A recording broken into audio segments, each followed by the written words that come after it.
Hello friends, मैं doctor नीलम आपका अपने चैनल स्टडी एंड रिसर्च में स्वागत करती हूँ। फ्रेंड्स, टाइम हो गया है डिस्क्रिप्टिव स्टडी का और कल और परसों हमने स्टडी किया था 1857 की क्रांति पर और आज हम 1857 की क्रांति के परिणाम और उसके जो महत्वपूर्ण तथ्य है उसके बारे में स्टडी करेंगे। तो चलिए देर ना करते हुए अपनी स्टडी पर चलते हैं।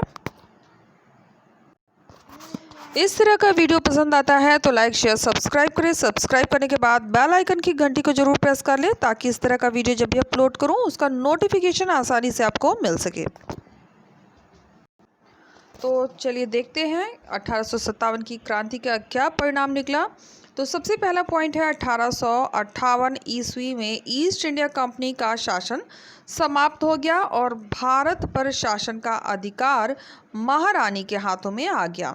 इंग्लैंड में भारत राज्य सचिव की नियुक्ति हुई थी तथा भारत में गवर्नर जनरल का पद समाप्त कर वायसराय यानी क्राउन का प्रतिनिधि नियुक्ति हुई। यानी क्राउन ब्रिटिश शासन का जो इंग्लैंड की महारानी थी उनका शासन यहाँ पर प्रारंभ हुआ, उसी को क्राउन का प्रतिनिधि के नियुक्ति हुई ऐसा कहा गया है। हिंदू मुस्लिम एकता की भावना का विकास हुआ। 1861 ईस्वी में भारतीय परिषद अधिनियम पारित हुआ। आगे भारतीय यूरोपीय सैनिकों का अनुपात 2:1 कर दिया गया तथा तोपखाने पर पूर्णतया यूरोपीय सैनिकों का अधिकार स्थापित हो गया। 1857 के विद्रोह के महत्वपूर्ण तथ्य देख लेते हैं, क्योंकि हमने 1857 की जो क्रांति थी उसके ऊपर काफ़ी स्टडी कर ली है, लेकिन कुछ अगर महत्वपूर्ण पॉइंट छूट गए हैं तो वो इसमें इंक्लूड हो जाएंगे। सबसे पहले आ जाता है विद्रोह के समय सेना का मुख्यालय शिमला में था तथा तोपखाने का मुख्य कार्यालय मेरठ में स्थित था। मेरठ की घटना ने सर्वप्रथम रुड़की छावनी को भड़काया। इसके पश्चात मुरादाबाद, मुजफ्फरनगर, इटावा, अलीगढ़, मथुरा, आगरा, मैनपुरी, बरेली, बदायूं, बुलंदशहर में विद्रोह फैल गया। सर्वप्रथम हिंदुस्तानी और अंग्रेज फौजें आमने सामने हिंडन नदी के तट पर लड़ी। 1857 ईस्वी के विद्रोह में सर्वप्रथम कर्नल फिनिंस को गोली मारी गई। खान बहादुर व वजीर शोभाराम के सहयोग से 21 मई 1857 को बरेली की रोहिलखंड सरकार बनी, जो 10 महीने चली और रईस वलीदार खान ने बुलंदशहर के मालागढ़ दोआब के प्रशासक की सनद बादशाह से प्राप्त कर ली थी। दादरी व राव उमरा सिंह यानी जिन्हें कि गुजर नरेश ने संघर्ष किया। चौहान रानी ने अनूप शहर में संघर्ष किया। नैनीताल में गुजर और रागड़ जाति के लोगों ने संघर्ष किया। रानी लक्ष्मीबाई के बारे में ह्यूरोज ने कहा, भारतीय क्रांतिकारियों में यहाँ सोई हुई औरत अकेली मर्द है। ये बहुत ही इम्पोर्टेंट लाइन है और इस पर काफ़ी क्वेश्चंस बनते रहते हैं अगर आप इतिहास विषय से किसी परीक्षा को दे रहे हैं तो।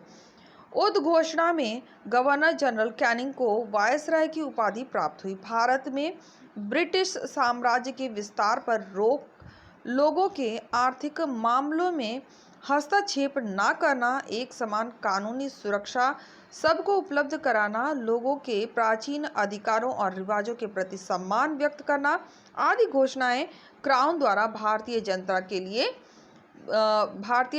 लिए की गई। क्राउन मतलब ब्रिटिश शासन के द्वारा, जहां से कंपनी का शासन हट गया। भारत में एक व्यवस्थित प्रणाली स्थापित हो सके, इसके लिए भारत सरकार अधिनियम 1858 ईस्वी पारित हुआ, जिसके द्वारा पिट इंडियन एक्ट के द्वारा की गई व्यवस्था समाप्त हो गई और 1857 ईस्वी के विद्रोह के बाद ब्रिटिश सरकार द्वारा सेना के पुनर्गठन के लिए स्थापित पील कमीशन की रिपोर्ट पर सेना में भारतीय सैनिकों की तुलना में यूरोपियों का अनुपात बढ़ा दिया गया। सैनिकों की भर्ती हेतु एक रॉयल कमीशन गठित हुआ तथा बड़ी कुटिलता से फूट डालो राज करो की नीति का अनुसरण करते हुए सेना रेजिमेंटों ने जाति, समुदाय और धर्म के आधार पर विभाजित कर दिया। तो उन्होंने जो नीति अपनाई थी अंग्रेजों ने, वो फूट डालो राज करो की नीति को अपनाया था। भारतीय रजवाड़ों के प्रति विजय और विलय की नीति का परित्याग कर सरकार ने राजाओं को गोद लेने की अनुमति प्रदान की। वॉयसराय कैनिंग के समय 1861 ईस्वी का इंडियन काउंसिल एक्ट, जो कि 1861, और इंडियन कोर्ट एक्ट 1861 का इंडियन सिविल सर्विस एक्ट पारित किया गया। तो ये सारे एक्ट पारित हुए थे किसके समय में? तो लॉर्ड वायसरॉय कैनिंग के समय में।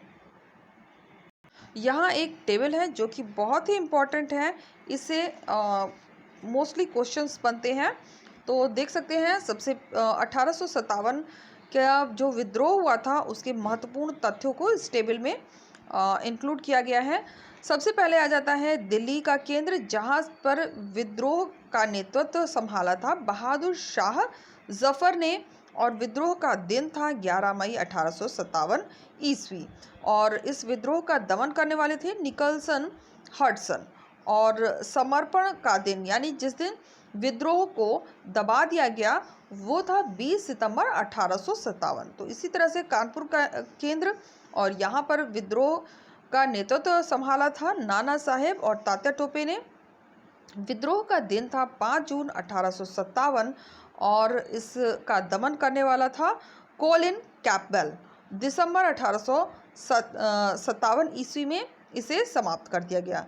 फिर देखते हैं लखनऊ में थी बेगम हजरत महल और बीर जिस कादिर, और विद्रोह का दिन था 4 जून 1857 ईस्वी। कोलिन कैंपबेल, यहाँ पर भी इसने ही इस विद्रोह को दबाया था, और 31 मार्च 1858 को इसकी समाप्ति हो गई। आगे देखते हैं ग्वालियर में रानी लक्ष्मीबाई तात्या टोपे, बहुत ही इम्पोर्टेंट है। ग्वालियर में रानी लक्ष्मीबाई तात्या टोपे 4 जून 1887 में, और किसने विद्रोह का दमन किया? तो कर्नल ह्यूरोज ने। और विद्रोह का दमन हुआ था 17 जून 1858 के बाद अगले साल।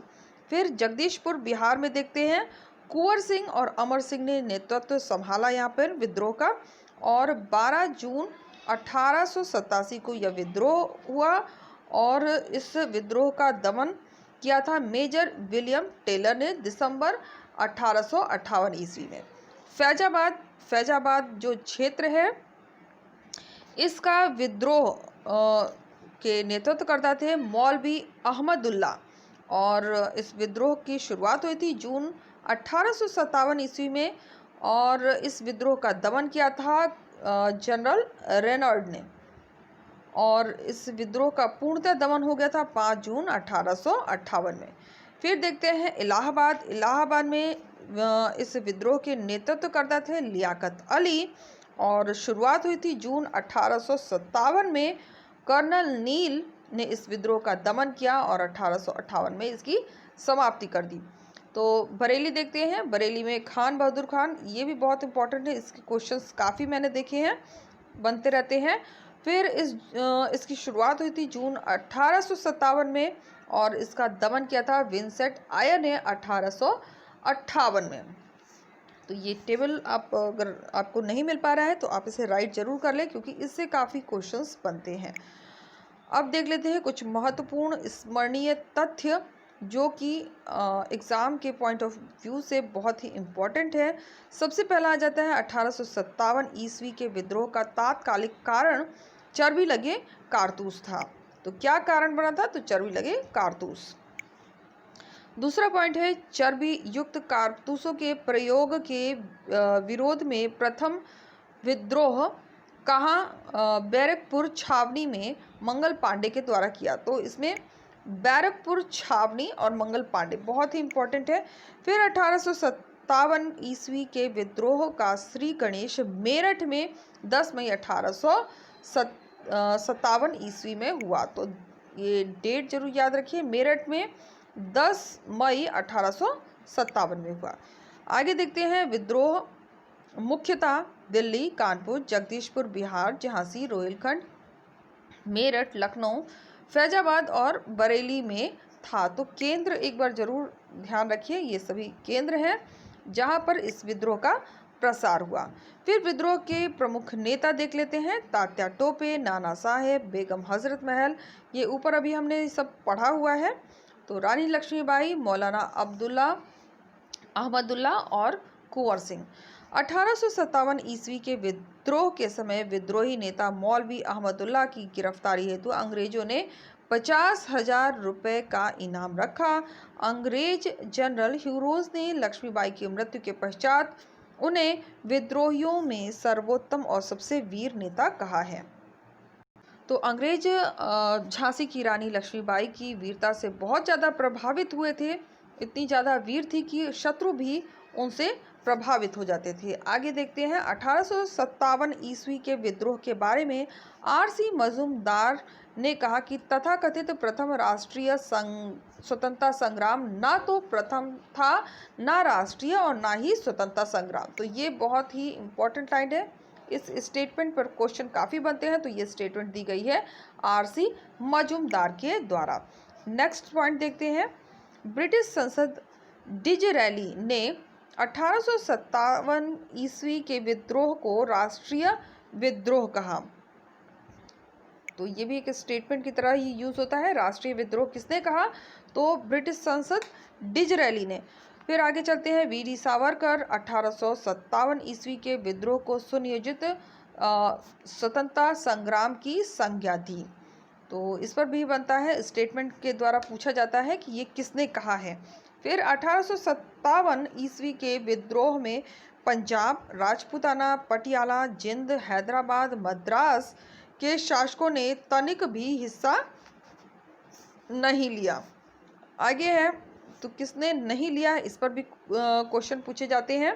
तात्या टोपे, जिन्हें कि रामचंद्र पांडुरंग, तो यहाँ पर देख सकते हैं तात्या टोपे, जिन्हें कि रामचंद्र पांडुरंग को मारवाड़ के देशद्रोही राजा मान सिंह की मुखबिर पर अंग्रेजों ने गिरफ्तार कर लिया और फांसी दे दी। 1858 ईस्वी के भारतीय परिषद अधिनियम द्वारा भारत में कंपनी का शासन समाप्त कर दिया गया और भारत का गवर्नर जनरल वायसराय कहा जाने लगा। ये बहुत महत्वपूर्ण परिवर्तन आया था 1857 की क्रांति के बाद, कि वायसराय का पद आ गया था गवर्नर जनरल की जगह। फिर 1857 ईस्वी के विद्रोह के समय भारत के गवर्नर जनरल कौन थे? तो लॉर्ड कैनिंग थे। वायसराय का पद और लॉर्ड कैनिंग, ध्यान रखिए। फिर भारत के प्रथम वायसराय भी कौन बने? तो लॉर्ड कैनिंग। और अंतिम वायसराय कौन था? गवर्नर जनरल था, तो वो लॉर्ड कैनिंग होगा। तो फ्रेंड्स, हम आ गए हैं अपनी प्लेलिस्ट में। अगर डिस्क्रिप्टिव स्टडी आपको करनी है तो ये आप देख रहे हैं, इसमें 72 वीडियोस अपलोड हो चुके हैं। अगर NTA UGC नेट का फर्स्ट पेपर आपको चाहिए तो ये भी अवेलेबल है। इसमें 22 वीडियोस अपलोड हैं और यहाँ देख सकते हैं 126 वीडियोस अपलोड हैं प्रैक्टिस सेट बी में। और ये प्रैक्टिस सेट बी जो मैंने क्रिएट किया है, इसमें हिस्ट्री से रिलेटेड MCQs हैं। तो यहाँ पर आपको काफ़ी हिस्ट्री से रिलेटेड पेपर्स और प्रैक्टिस सेट मिल जाएंगे। अगर इन्हें आप देखना चाहते हैं तो आप डिस्क्रिप्शन बॉक्स में जाएं, वहाँ पर प्लेलिस्ट बना हुआ है और लिंक दिया गया है। लिंक के माध्यम से आप इन सभी वीडियोस को देख सकते हैं। तो उम्मीद है आपको वीडियो पसंद आएगा। वीडियो पसंद आता है तो लाइक, शेयर, सब्सक्राइब करें। सब्सक्राइब करने के बाद बेल आइकन की घंटी को जरूर प्रेस कर लें ताकि इस तरह का वीडियो जब भी अपलोड करूँ उसका नोटिफिकेशन आसानी से आपको मिल सके। Okay friends, good night and take care.